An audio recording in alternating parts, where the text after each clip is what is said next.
Hello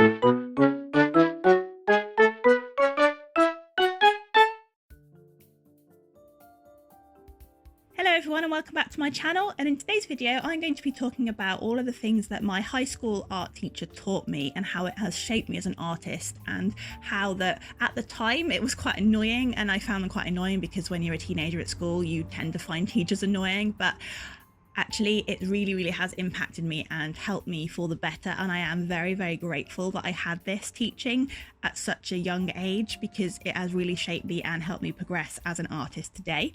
But before I get into that, I'll just talk a little bit about what I'm drawing here. I'm drawing a lion, and I got a bit bored with the realistic colours. I was trying to go for realism and it just wasn't really working out for me. So I decided to maybe add some rainbow colours and just to see how that worked. And it did. It worked really well. And I ended up with something that I really like and I'm really quite proud of.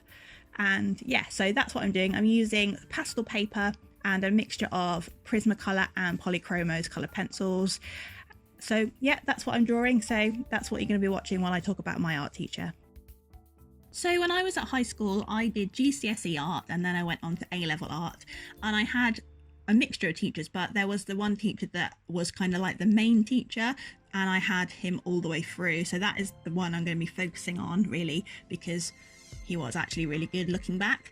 So the first ever GCSE lesson in year 10 we had to use the blue and brown pencil technique, and I've already done a separate video all about that, so I will leave a card to that up above and down below. But basically his way of teaching us to understand tone and contrast was to use blue and brown to mix the two together, because the warm brown and the cool blue tones cancel each other out, and the more you layer, the more darker you'll get, and you can actually get a nice grayscale with blue and brown. And this was a bit of a link into his very much, you can't use black to shade, don't use black to shade because it will remove all the color, it just makes everything look flat, don't use black to shade. And that has been so deep rooted into my brain that if I do use black when I'm coloring in something that is black, because I feel a little bit differently now, I feel that if something is black, like the very darkest part of a pupil, for example,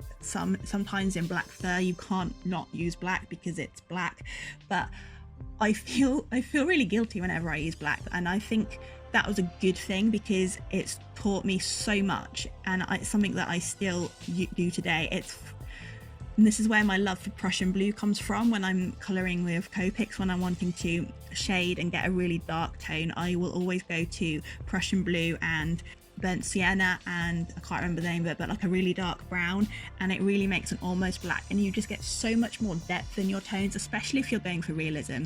The less black you use, I feel the better, and I'm really grateful that that was the first thing that I learnt from that teacher, because it's really helped me today, and it's helped with my color technique and helped me mix really deep colors without using black. And also how to use a blue and brown to get a grayscale is a really good technique, because again, you don't get the horrible graphite sheen, and it really helps you with your values and understanding values. So that is one of the things I am really grateful for and has stuck with me all the way through my artistic career. I am learning to use a little bit of black every now and again, but I still have like the guilt there if I do. So another thing that the art teacher taught me was how drawing from life is by far better than drawing from photographs. And actually I don't do that so much now, because a lot of the stuff I do is illustration, so I don't necessarily draw illustration from life, or even my realistic animal drawings or portraits, because I don't have a big cat lying around, or I don't have a red panda or an owl to just go and look at, so I use royalty-free photos. But it has made me really think, and it has made me practice a little bit drawing objects from life. And yeah, it is really important to draw from life as well as from photos, because you see something in real life a lot differently than on a photograph.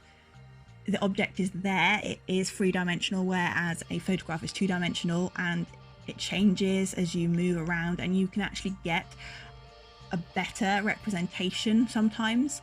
And also what he would teach us to do was get our sketches from life and then move on to using those sketches and getting enough information in your sketch work to draw a final piece. So you weren't just essentially copying a final piece from like a reference photograph, for example. You weren't just doing a realistic drawing of a lion, you were being very creative in that. You kind of would get your sketches of a lion done first, and you would do all your composition work, and you would do several sketches, and you would have enough information from those sketches to not have to have a lion in front of you when you were planning and doing your final piece.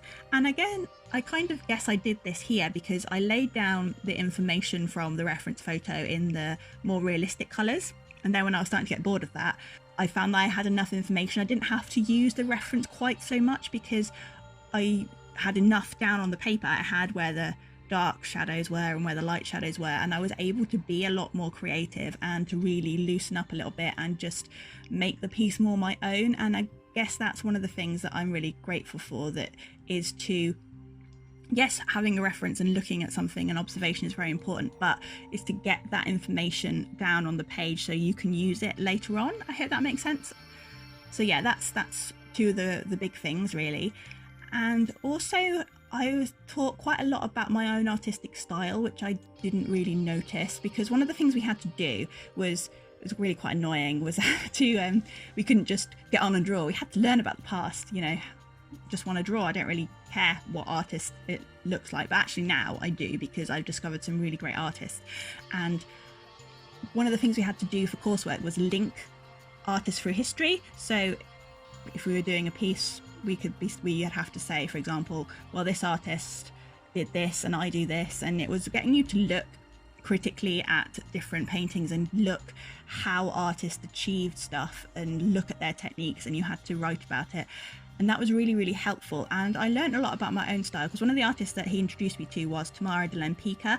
Definitely go and look her up, because I think she's one of my favourite artists of all time, and the lady in the green dress is my particular favourite, and it has really influenced my style. And one of the things that he said to me was, when he didn't quite like what I was doing, or he was trying to push me to do something, to push me to be better, was say things like, make your drawing more chunky like you normally do it. And I think that word chunky has really kind of embedded itself into my style. And I don't mean that in a bad way. It's not, I do have a very chunky art style, and I'm not quite as loose as I would like to be, but there's a definite chunkiness there, and I actually have grown to embrace that and like that and just do it. And again, he was very, very keen on flowing lines and just loosening up and getting you to do quite a lot of quick sketches, and that's something I don't do, but I think it was a good thing to have been taught. And it's really taught me, again, and I was never taught to trace, and again I have another video about tracing. I was never taught to trace, so I was taught to do everything freehand, and I'm very thankful for that now. I'm very thankful. I know it's a controversial topic, but I'm thankful that I was taught to freehand everything and just do big lines when I'm planning things out, and just all of this stuff. At the time I found really quite annoying. I was like, oh, telling me my drawings are chunky, I don't really want to look at this artist. I just, please let me use black just once. Please show me where you've hidden the black pencils. But actually, it's really, really helped me so much more than I ever thought it would do. And yeah, so it's just, if you're at school and you have recently left school and you think some teachers are a bit annoying, they probably are a bit annoying, because all teachers are a bit annoying, but they do know quite a lot about what they're talking about. Not all of them do, but this one really did, and I'm really thankful that I had that training.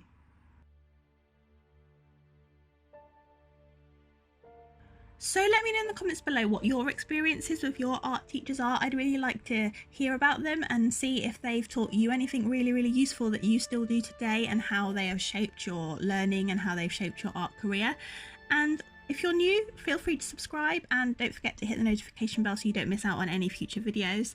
And if you like this video, emotionally, please do leave it a like down below, as that really does help me out. I'm just finishing off the piece now. I did cut around it As you can see, a lot of the paper is gone.